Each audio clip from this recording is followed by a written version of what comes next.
आनंद स्वरूप परम ब्रह्म परमात्मा श्री जगन्नाथ महाप्रभु के चरण कमल रे मोर अनंत कोटि प्रणाम। परम पूज्य ज्ञान वृद्ध वैराग्यवान स्वामी जी से चरण कमल रे मोर अनंत कोटि प्रणाम।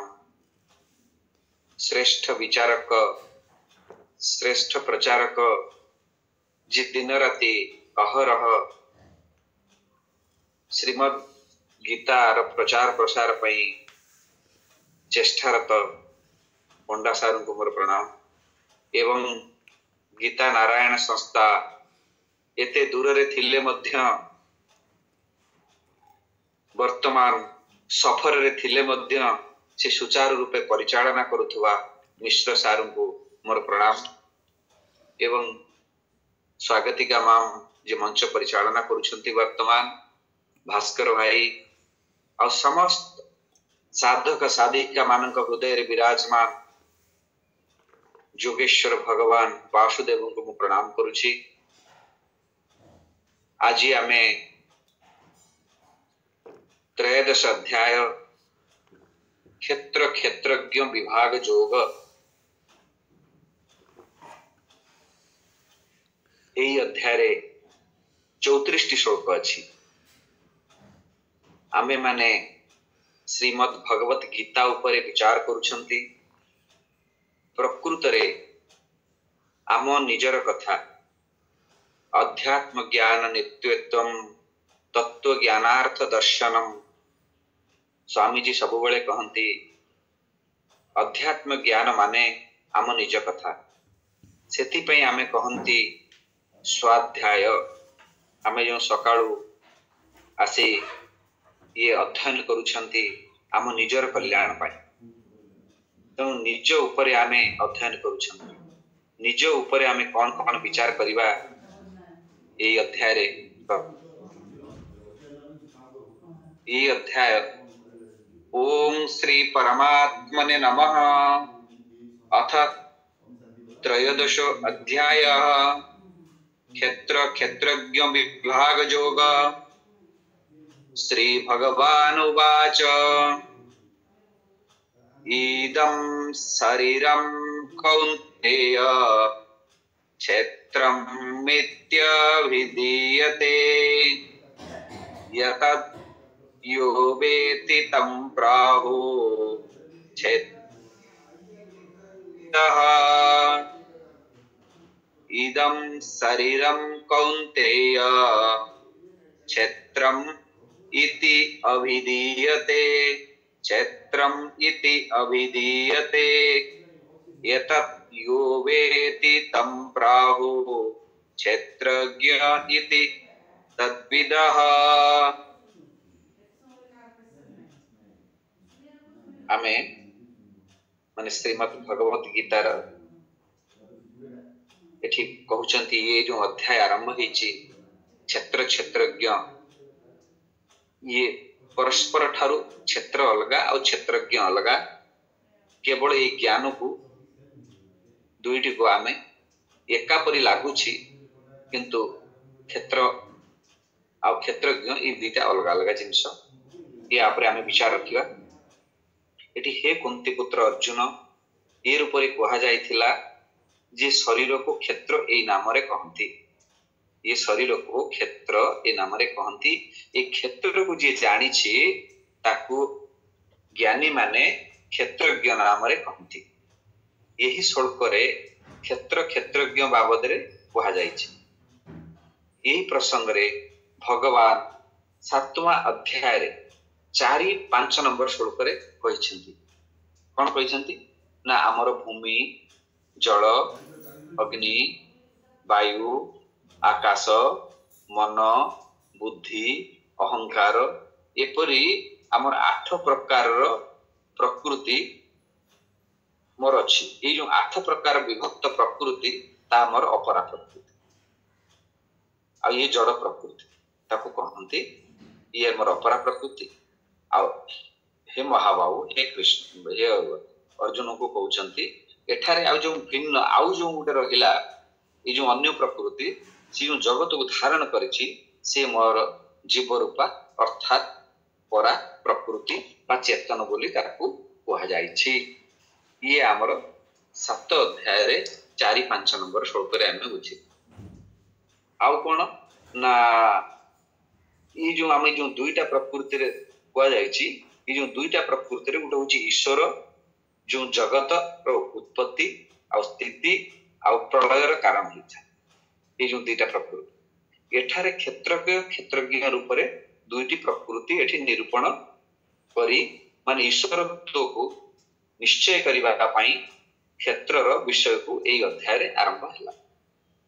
एको आमे देखिया भगवान एठारे इदम शरीरम कहिबार उद्देश्य हला ये शरीर को आमे धरि परिबा, ये शरीर को आमे छुई परिबा, ये शरीर को आमे पिटी परिबा, ये शरीर रे जो विकार हला सेही कारणरू एको आमे जेमिति उडे दृष्टांत रे देखिबा हमर विकार केतेटा अछि। विकार हला हमर अस्थि ये जो शरीर अछि अस्थि जायते माने जन्म होउची, वर्धते माने बढ़ुची, विपरिणमते माने स्थिर होउची, आ अवक्षयते अविनश्यते ये 6 विकार अस्थि जायते वर्धते विपरिणमते अवक्षयते विनश्यते आ धीरे धीरे विनाश आड़ को गति करूची। ये शरीर अपन प्रति क्षण क्षय चलीची तेणु ताकू आमे सेइत पई क्षेत्र बोली कहा जाए। ये जो आमे देखले जेमिति चाष जमी रे आमे सब गुणुचंती जो बिल कहंती खेती कहंती बा चाष जमी कहंती जो चाष जमी रे कि आमे जो मंजी फल केमिति जेमिति समय क्रमे फले मंजी बुणिले जेमिति समय क्रमे फले सेही परी ये शरीर द्वारा करा जाइथिबा कर्म संस्कार फल मध्य सेही परी समय क्रमे फले तेणु ये शरीर को क्षेत्र बोली कहा जाय। ये शरीर को क्षेत्र बोली कोन कहा जाय जेमिति आमे बिल रे कि खेती रे कि चाष जमी रे आमे किछि मंजी बुणिले से कोन करे ना धीरे धीरे वर्षा पानी हवा पवन रे से कोन करे से मंजी फलीभूत हुए सेही परी ये शरीर द्वारा जो आमे जो कर्म करूछंती ना आमे जो सत्संग सुनुछंती जो स्वाध्याय करूछंती से क्रमे समय क्रमे फले तेणु ये शरीर को क्षेत्र बोली कहा जाइछि आ ता भितर जे रहला ताकू क्षेत्रज्ञ बोली कहा जाइछि। जाओ ये बिल खेती चाष जमी ये समान कर्मफल प्राप्त होता है। सुख दुख आदि ये शरीर भोग आयतन आमर जो शरीर अछि आमे तीनटी शरीर कथा बुझिबा जो सुख दुख भोग आयतनम होची शरीर। तेणु आमे जेमिति कहंती ये मोबाइल ये पुस्तक ये कलम ये वस्तु सही परी ये शरीर आमठारु अलग। शरीर केमिति ना ये कलम मो नुहे, ये हाथ ये मोर हाथ किंतु हाथ मो नुहे, ये मोर गोड़ किंतु गोड़ मो नुहे। एमिति आमे अनुभव करिया ये शरीर रू आमे अलग केमिति अनुभव करिवा ना जेमिति मोबाइल हला पुस्तक हला कलम हला ये वस्तु आमठारु अलग सही परी ये शरीर ठारु अलग एमिति आमे अनुभव करिबा। एतद् व्यतीतं प्राहु क्षेत्रज्ञ माने ये शरीर रूपी क्षेत्र को जे जानी थाए माने गोड़रू मुंड पर्यंत ये जो शरीर को अछि ताकू क्षेत्र कुआ जायछि ताकू जे जानी थाए ताकू क्षेत्रज्ञ कहती। हमर शरीर को जानिबा पई 3 प्रकार रो जानि था स्वामी जी हमको कहिथिले। उडे प्रत्यक्ष करि थाए माने ज्ञान द्वारा जानि थांती आ उडे स्वाभाविक हेइ थाए आ उडे उपदेश द्वारा अनुभव होई थाए। एई परि जानिला वाला को ताकू क्षेत्रज्ञ कहंती। जेमिति स्वामी जी कहउतिले जने डॉक्टर किंबा वैद्य से तो शरीर बाबद रे बहुत किछि ज्ञान अर्जन करिछि। शरीर रे सब पार्ट बाबद रे तांको बहुत नॉलेज अछि। किडनी कोठी अछि, हार्ट कोठी अछि, ब्रेन रो फंक्शन कोन केमिति होछि बहुत किछि समान जानिता। किंतु एठी हम शास्त्र कहउछि ताकू आमे ज्ञानी करिबा जे एई तीनटी उपाय रे जाने ताकू क्षेत्रज्ञ कहा जाए। इदम हला शरीर, अहं हला मो गुण माने एहा को अलगा करी बुझिबा ता ना हैला क्षेत्र क्षेत्रज्ञ विभाग जोग।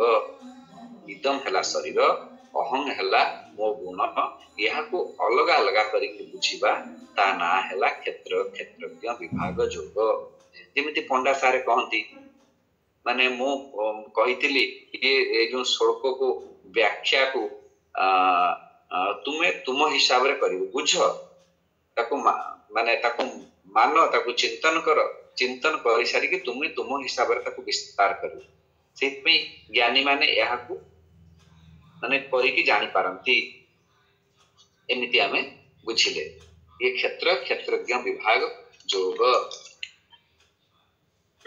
आमर क्षेत्र क्षेत्रज्ञ केबे मिसी पारिबो नाही। आमर क्षेत्र अलगा क्षेत्रज्ञ अलगा, ये आमर अनुभव आसवा दरकार। ये शरीर अलगा, ये शरीर अलगा। अंधार केबे आलोक केबे भी मिसी पारिबो नाही। ये शरीर आउ जो शरीर मु अलगा आ ये माने अनुभव हवा दरकार जे प्रकृत रे आमर शरीर केतेटा अछि ना, तीनटा शरीर अछि। गोटे स्थूल शरीर, गोटे सूक्ष्म शरीर आ गोटे कारण शरीर। स्थूल शरीर काहा को कहंती? आमर ए देह, ये जो शरीर, ये जो पंच महाभूत रे तैयारी आमे कहंती ताको स्थूल शरीर। अरे ये जो पंच तत्व रे ये विलीन हो जाए। पंच महाभूत रे जो शरीर से पंच तत्व रे से पंच महाभूत रे से विलीन हो जाए। ये जो शरीर को कौन कहंती? स्थूल शरीर कहंती। ये जो स्थूल शरीर माने येटा कहंती अन्नमय शरीर भी कहंती। काना पिता माता से अन्न खाइले, से अन्नरु आमर सृष्टि हला, आ आमर शरीर जन्म हला। आमे से अन्न खाइले, आ अन्न खाई कोन हेले बढ़िले, आ अंतिम रे आम शरीर माने से अन्न रे लीन हो गला। तेणु जोठी आमर शरीर आसीथिला पुणी सेठी पड़ेला। तेणु ये शरीर को कौन कहंती? स्थूल शरीर कहंती। आमर तीनटा शरीर अछि, तापर सूक्ष्म शरीर कथा बुझी। सूक्ष्म शरीर काहा को कहंती ना? सूक्ष्म पंच महाभूत उत्पत्ति। सूक्ष्म पंच महाभूत माने 5 ज्ञानेन्द्रिय, 5 कर्मेन्द्रिय, 5 प्राण, 4 अंतकरण। ये 19 जिनिस 19 जो जिनिस मिसिकी ताको सूक्ष्म शरीर बनिछि, ताको सूक्ष्म शरीर कहंती। जो ज्ञानेन्द्रिय 5 ज्ञानेन्द्रिय कौन ना? कर्ण माने कान, चर्म त्वचा, कर्म त्वचा माने चमड़ा ताको चर्म बा कहंती। आखि, चक्षु, जिह्वा जे जीव, और नासिका माने नाक। कान, चर्म, आखि, जीभ और नाक। एमिति ये हला हमर 5टी ज्ञानेन्द्रिय। 5टी ज्ञानेन्द्रिय रे विषय कोन? कान रो विषय हला श्रवण, त्वचा माने चर्म रो विषय हला स्पर्श, आउ आखि आमे जानिछथि समस्ते आखि रे आमे रूप देखंती। जीभ रे आमे जदि रस नथिबो केबे भी आमे स्वाद ग्रहण करि परिबानी। तेणु जीभ हला रस और नाक हला गंध। एकु ये हला 5टी विषय जेमिति ज्ञान कान, त्वचा, आखि, जीभ, नाक, शब्द, स्पर्श, रूप, रस, गंध। ता विषय हला शब्द, स्पर्श, रूप, रस, गंध। ये हला 5टी ज्ञानेन्द्रिय। 5टी कर्मेन्द्रिय कौन ना? वाणी, बाक, पाणी, पाद, पायु, उपस्थ। वाणी माने कहिबा, पाणी माने हाथ, पाद, पायु और उपस्थ, मलद्वार और जननेन्द्रिय। ये हला 5 कर्मेन्द्रिय। 5 प्राण काहा कहंती? प्राण, अपान, व्यान, उदान, सम्मान। ये हला 5 प्राण। और 4 अंतकरण, मन, बुद्धि, चित्त, अहंकार। ये 19टी जिनिस हला सूक्ष्म शरीर। स्थूल शरीर बुझिले, सूक्ष्म शरीर भी बुझिले। तापरे आसंतु कारण शरीर। कारण शरीर को आमे अज्ञान बा अविद्या को कारण बोली कहा जाए। अज्ञान काहा को कहिबा? जेउ जिनिस रे हमर ज्ञान नाही ताकू आमे अज्ञान कहिबा। जेउ जिनिस आमे जानि नाहंती, अनुभव करि नाहंती, से हला अज्ञान।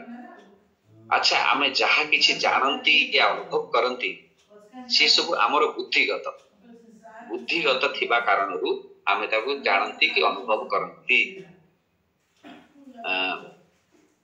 जे पर्यंत आमर स्वरूप बोध हेई नाही से पर्यंत आमे अज्ञान रे थांती आमे ए जो स्वाध्याय करूछंती आमर स्वरूप बोध करिबा पाई आमे कारण शरीर को विचार करूथिले स्वामी जी गोटे बढ़िया कथा कहूथिले जेमिति गोटे घर रे एसी पूरा फुल अछि एसी रे गला परे खरा दिन हेतिबो ता पाख पाख को गले भी देखो आमर एसी रा हवार अनुभव हुए से सही भली ये अज्ञान रूप ये कारण शरीर आमको आनंद देता ये कारण शरीर विचार करूथिले कारण शरीर जो अज्ञान रूपा अनिर्वचनीय ताकू वचन द्वारा भी प्रकाश करी हबो जेमिति आमे ज्ञान द्वारा निवृत्त हेताय तो डीप स्लीप भी कहते जो गहिर निद्रा पूरा निद्रा जेतेबेले पूरा डीप स्लीप के पड़िथिबा आम गोटे आनंद अनुभव होइथा सी होची कारण शरीर आमे कारण शरीर बुझिले आमर आउ कोन रहिला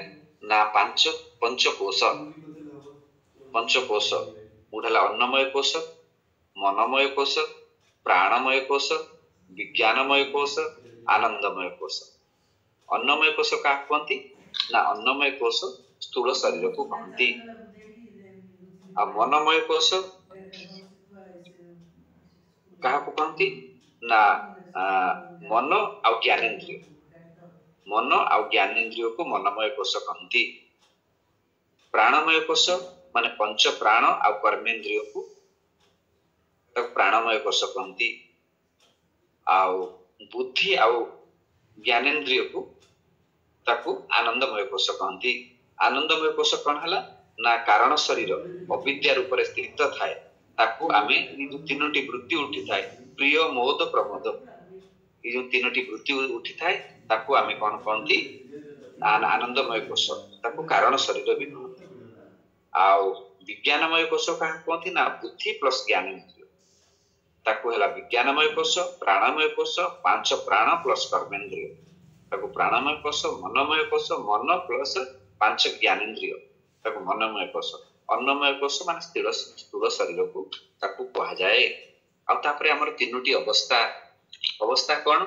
ना जागृत अवस्था स्वप्न अवस्था सुसुप्ति अवस्था आमे क्षेत्रज्ञ भाबरे आलोचना रखिछंती क्षेत्र का कहंती क्षेत्र हला विनाश क्षेत्रज्ञ कौन हला ना से अविनाश क्षेत्र कौन हला ना जड़ क्षेत्रज्ञ हला चेतन क्षेत्र हला क्षर क्षेत्रज्ञ हला अक्षर तो निर्गुण भी कहंती निराकार भी कहंती एमिति कहंती क्षेत्र हला परिवर्तनशील क्षेत्रज्ञ अपरिवर्तनशील ताको ब्रह्म कहंती पुरुष कहंती आत्मा कहंती प्रकाश स्वरूप कहंती ताको क्षेत्रज्ञ कहंती क्षेत्र हला अपरा प्रकृति क्षेत्रज्ञ हला परा क्षेत्र को प्रकृति भी कहंती आ ये क्षेत्रज्ञ को पुरुष भी कहंती हम आगे देखिबा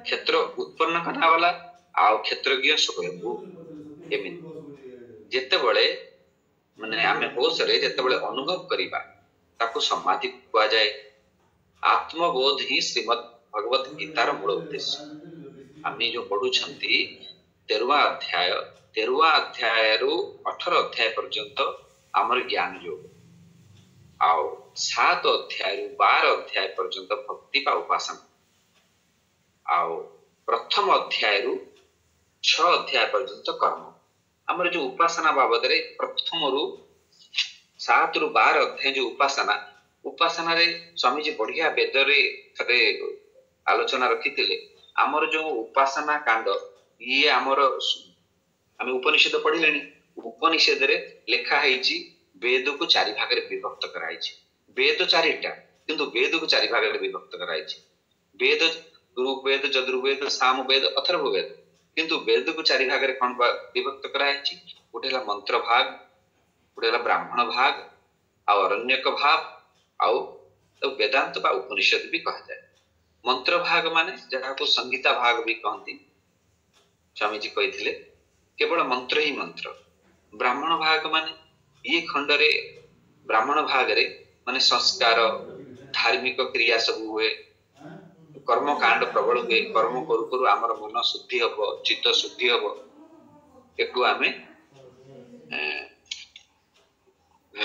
प्रथम हेला आमर मंत्र भाग आ द्वितीय हेला ब्राह्मण भाग तृतीय रे होची आमर अरण्यक भाग ये हमर मन शुद्धि हैला परे चित्त शुद्धि हैला परे आमे कोन करंती ना अरण्यक भाग रे प्रवेश कर।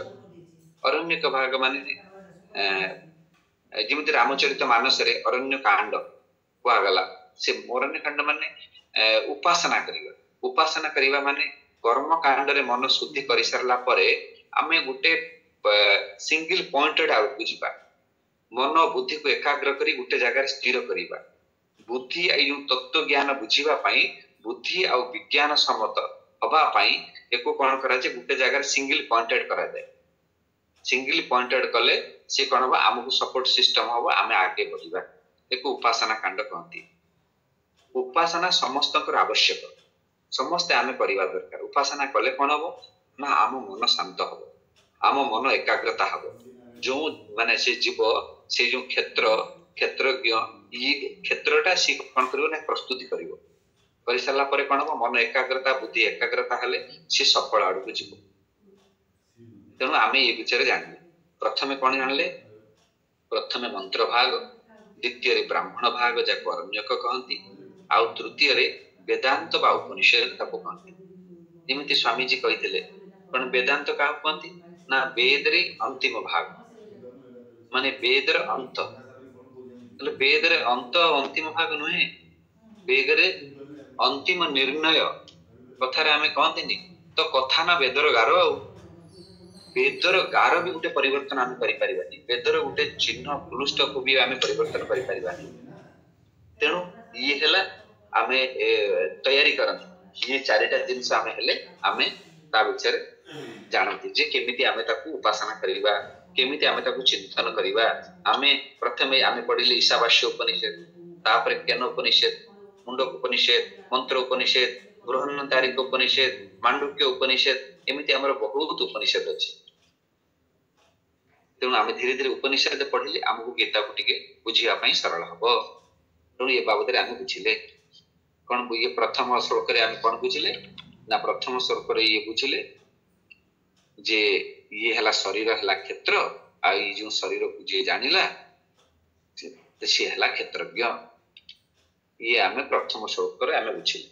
आ आमे एक कथा भी बुझिले आमे वेद हिसाब रे वेद होची चारि प्रकार वेद को विभाग करा है चारि प्रकार जो विभाग करा है आमे अंतिम जो उपनिषद पढुचंती उपनिषद ज्ञान अर्जन करचंती से होची अंतिम ताकू आमे अर्जन कले हमर निश्चय सुनु सुनु श्रवण करू करू जेमिति सबरी मार सबरी से केबे भी तार बुद्धि नथिला एते ज्ञान नथिला एते पाठ पढि नथिला सेट पे हमर गुटे अध्याय अछि 16 अध्याय रे लास्ट रे पचारि छंती जे 17 अध्याय तो आरंभ होईची श्रीमद् भगवत गीता रे हे प्रभु मते तो मंत्र जणा नाही मते एते ज्ञान भी नाही किंतु मोर कल्याण हबो कि नाही किंतु मोर प्रबल श्रद्धा अछि सेत में भगवान श्रद्धा त्रय विभाग जो 17 अध्याय पूरा करते जी मोर प्रबल श्रद्धा अछि मोर सत्वगुण जीव हबो कि रजोगुण हबो कि तमगुण से बाबद रे मते कहू।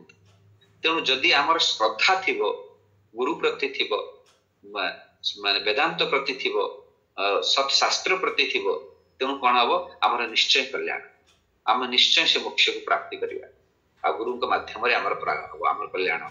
सेत पे स्वामी जी सब बेले कहंती हमर स्वाध्याय हबा दरकार आ पंडा सारे भी कहउतले जे कि 13वां अध्याय टिके जे ज्ञान मनन चिंतन हबो से अध्याय रे हमर कल्याण हबो आमे ये बुझिले। तापर द्वितीय नंबर श्लोक टिके हमें पाठ करन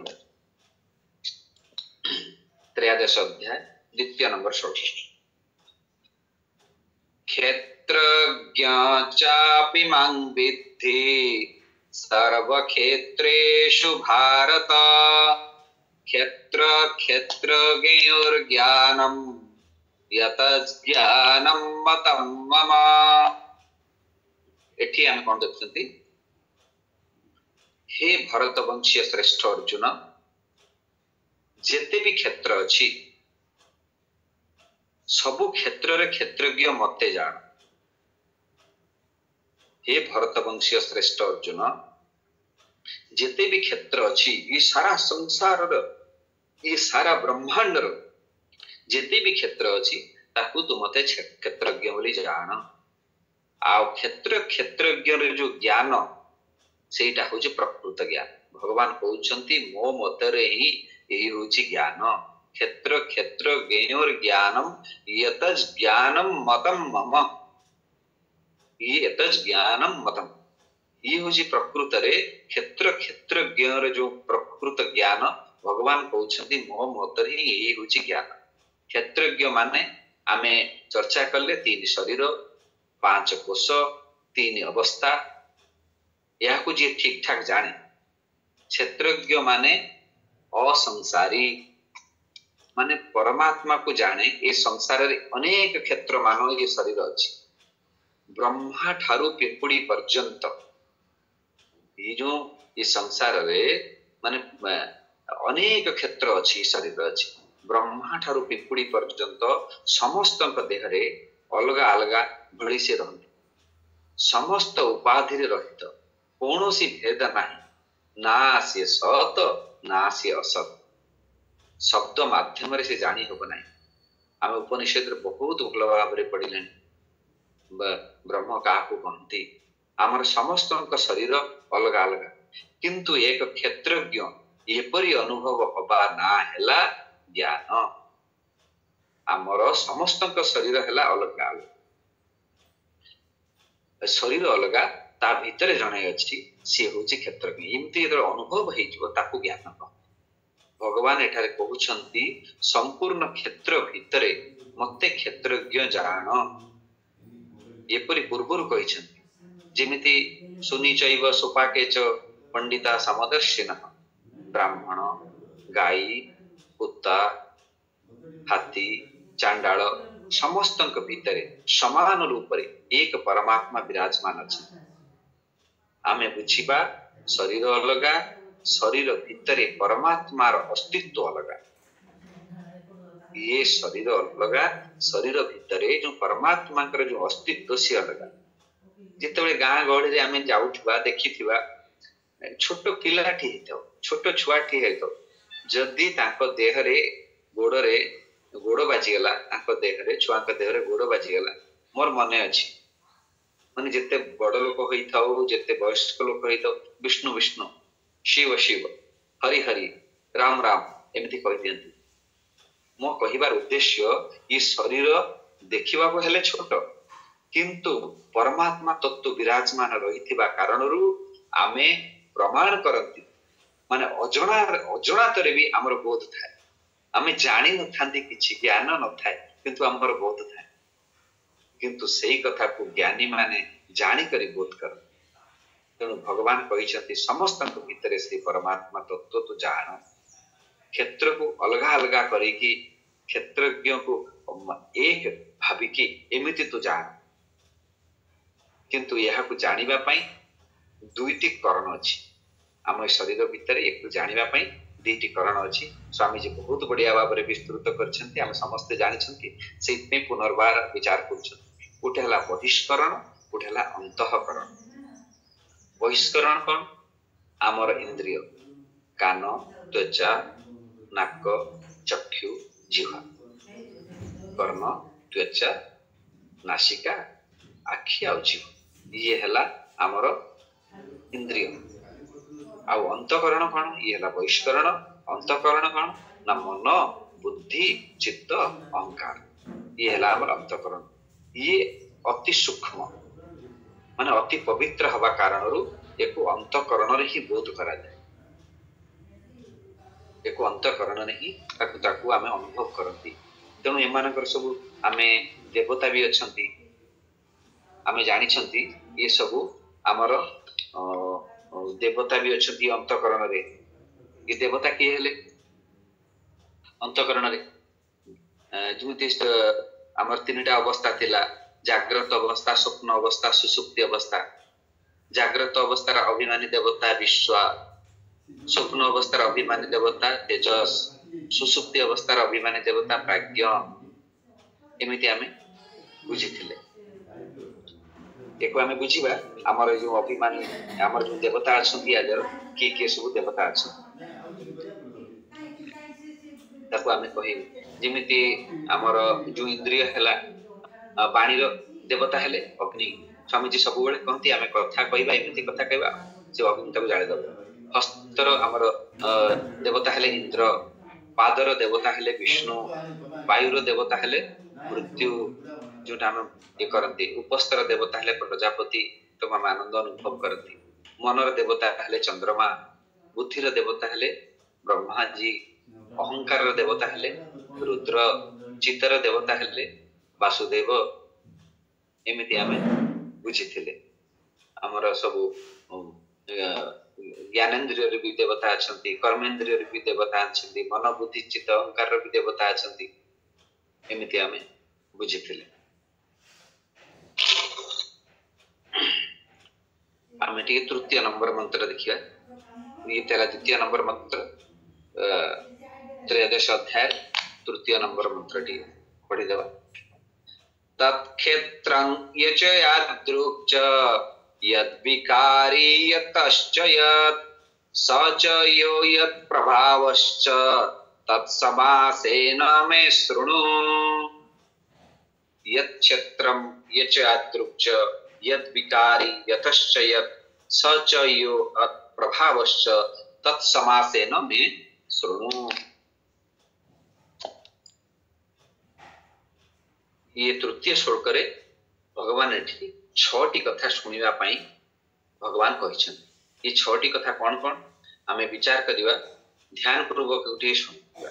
प्रथमे देखंतु तत्क्षेत्रम तत्क्षेत्रम माने से जो क्षेत्र जिए से जो क्षेत्र ताकू ताकू तत्क्षेत्र कहती जेमिति भी तत्क्षेत्रम जेमिति भी क्षेत्र हेबो मु एक एक लाइन कहबी माने से क्षेत्र जेमिति हेबो ताकू भी मु कहबी। भगवान एठी कहउछन क्षेत्र जेउ विकार वाला ताकू भी मु कहबी से कथा मध्य मु कहबी। ये क्षेत्र जहाठर उत्पन्न हेछि ताकू भी मु कहबी। ये चारिटी कथा हला क्षेत्र बाबद रे कहगला। क्षेत्रज्ञ किए ताकू भी मु कहबी। क्षेत्रज्ञ क्यों प्रभाव वाला ताकू भी मु कहबी। तृतीय श्लोक रे छटी कथा सुनिबा पई भगवान कहिछन। ये छटी कथा कोन कोन ये छटी कथा हला तत्क्षेत्रम माने से जो क्षेत्र जिए से जो क्षेत्र ताकू मु कहबी। से जेमिति भी क्षेत्र हेबो मु एक माने एठी देखो एक एक लाइन रे कहबी। भगवान एठी कहिछन से क्षेत्र जेमिति हेबो ताकू भी मु कहबी। ये क्षेत्र जो विकार वाला भी हेबो ताकू मध्य मु कहबी। से जो क्षेत्र जहाठर उत्पन्न हेछि ताकू भी कहबी।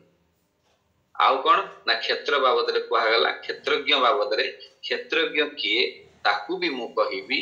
ये क्षेत्रज्ञ क्यों प्रभाव वाला ताकू भी मु कहबी।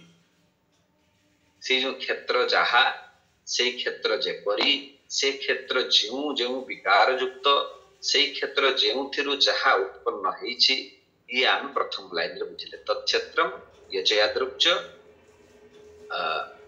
यद्विकारी यतश्च यत्।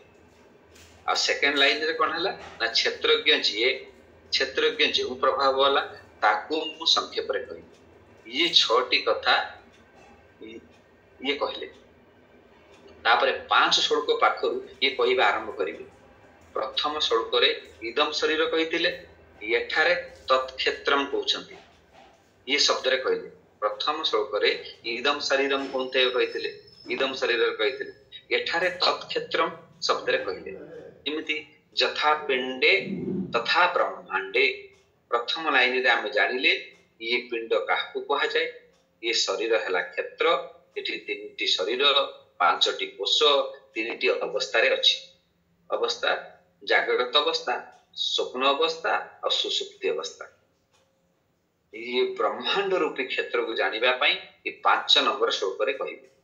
यही श्लोक रे भगवान 6 कथा को संक्षेप रे कहबा पई कहिले। भगवान यही श्लोक रे कहिले मु सिना संक्षेप रे एठारे कहूची किंतु संत महात्मा विद्वान तत्ववेता साधक भक्त माने खूब पूर्वक विस्तार करछि। देखो तो स्वामी जी गोटे गोटे श्लोक को केते विस्तार करन पूरा आमे बुझिबा पर्यंत से जो विस्तार पूर्वक कहिसंती ताको अनेक अनेक एमती पंडा सारे स्वामी जी बारंबार कहउछन जो ज्ञान शास्त्र मत तेणु से ज्ञान को छोट पिला मध्य उपदेश कले आमे माने ताको ग्रहण करबा दरकार। आम ठारू बयस रे सान बड़ केमिति ना देवहूति ज्ञान प्राप्त करी निर्वाण प्राप्त कले। देवहूति आम समस्त जानछन ताको पुओ ठारू से ज्ञान प्राप्त कले। ये आमे 3 नंबर श्लोक रे बुझिले। तत्क्षेत्रम यच यादृक्च यद्विकारी यतश्च यत् सच यत् प्रभावश्च तत्समासेन मे शृणु। ये जो क्षेत्र जहा जेपरी जेउ जो विकार युक्त जेउथिरु जहा उत्पन्न होईची तथा क्षेत्रज्ञ किए क्षेत्रज्ञ क्यों प्रभाव वाला ताकू मु कहिबी ताकू तू सुनु। एमिति 3 नंबर श्लोक रे कहिले। तापर हमें 4 नंबर श्लोक 4 नंबर श्लोक रे भगवान कोन कहउछन ऋषिभिर्बहुधा गीतम छन्दोभिर्विधि पृथक् ब्रह्मसूत्र पदैश्चैव हेतुं तवीर विनिश्चिते। ऋषिभिर्बहुधा गीतम एठी कोन कहिसंती वैशिष्ठ नारद सनत कुमार अनेक अनेक ऋषियों द्वारा विस्तार पूर्वक को कहा जाइछ। वेद मंत्र रे भी बहुत प्रकार अलग अलग करके विभाग करके को कहा जाइछ। वेदांतर श्रेष्ठ ग्रंथ एटी ब्रह्मसूत्र पदैश्चैव ब्रह्मसूत्र पदरे भी विस्तार पूर्वक कहा जाइछ। जेमिति जड़ चेतन शरीर शरीरी क्षेत्र क्षेत्रज्ञ क्षर अक्षर अहम इदम आदि रूप में विस्तार पूर्वक कहा जाइछ। शरीर हैला परमात्मा को प्राप्ति करिवार साधन। जेमिति आमे सब बेले पंडा सारे गोटे कथा कहती जे आम शरीरटा को सब बेले आमे ठीक रखा दरकार। शरीर सिना हेले आमे साधन करि परिबा जदि शरीर न होला साधन जदि ठीक न होला आमे मंजिल रे पहुंचीबा कि। स्वामी जी भी कहती जते बे गाड़ी रे बसिबा पूर्व पूरा बेल्ट लगेबा दरकार गाड़ी की ठीक ठाक अछि कि नाही स्टीयरिंग अछि कि नाही स्टेपिन अछि कि नाही सब जदि हमर साधन हला ये शरीर तेणु शरीर प्रति भी ध्यान देवा बहुत दरकार। आमे जदि समस्त शरीर प्रति ध्यान दियंती आम निज शरीर प्रति आमे ध्यान दियंती। तेणु एठी शरीर हला परमात्मा को प्राप्ति करिवार साधन। गाड़ी जेमिति मते पुरी जीवार साधन माने शारीरिक ध्यान करिबा। आमे चतुर्थ संवर श्लोक रे कठिन विषय प्रति आमे चिंतन करिबा। तेणु आमे एठी कोन कइले आमे एको आमे बुझिबा एई श्लोक रे 50 रे एई श्लोक रे आमे कोन बुझिले ना ऋषिभिर्बहुधा गीतम छन्दभिर्विधि पृथक् ब्रह्मसूत्र पदैश्चैव। एठी देखंतु वैशिष्ट नारद सनत कुमार अनेक अनेक ऋषियों द्वारा विस्तार पूर्वक एठी कहा जाइछि। वेद मंत्र रे भी बहुत प्रकार अलग अलग विभाग करके कहा जाइछि। वेदांत रे भी श्रेष्ठ ग्रंथ ब्रह्मसूत्र रे भी विस्तार पूर्वक आमे कहा जाइछि। जड़ चेतन शरीर शरीरी क्षेत्र क्षेत्रज्ञ क्षर अक्षर अहम इदम आदि रूप रे विस्तार भाव रे कहा जाइछि। ये शरीर हैला परमात्मा प्राप्ति साधन। तेणु आमे शरीर को ध्यान दबा दरकार ध्यान भाव रे ताको बुझिबा दरकार। मते आदेश थिला जे कि 10 मिनिट पूर्व छाड़िया पई सेति पई मु एठी मोर बाणी को विराम दउची। काली आमे ए 4 नंबर श्लोक रु विस्तार पूर्वक आमे बुझिबा।